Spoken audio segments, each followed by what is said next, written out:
தொழுகை பண்ற முஸ்லீமை நீ இன்னைக்கு தொழுகை பண்ணாதன்னு நீங்க சொல்லிடுங்க.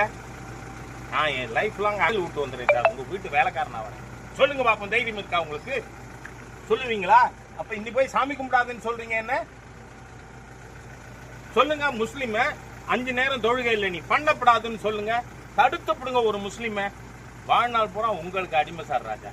உங்களுக்கு தைரியம் இருந்தா சொல்லுங்க சார். ஒரு முஸ்லீம் சொல்ல முடியுமா? ஒரு ஹிந்துவை பார்த்து நீ சாமி கும்பிடாதீங்க. சாமி கும்பிடலாம், சாயங்காலம் கும்பிடலாம், நாளைக்கு ஏன் அவன் 5 நேரம் தொழுக அந்த நேரம் மீறுவானா? ஞாயிற்றுக்கிழமை மாசுக்கு போற கிறிஸ்டியனை நீ மாசுக்கு ஞாயிற்றுக்கிழமை போகாத, திங்கக்கிழமை போய்க்கோ சொல்லுவீங்களா? சொல்லுங்க சார். யாரா இருந்தா என்ன, நீங்கள கூட்டிட்டு வந்திருக்கீங்க. நான் இன்வைட் பண்ணி வீட்டுக்கு காப்பி சாப்பிட வந்தாங்கன்னா தட்ஸ் ஆல் ரைட். அப்ப என் ஃப்ரெண்டு ஏன் பண்றீங்க? அராஜகம், சட்ட விரோதம்.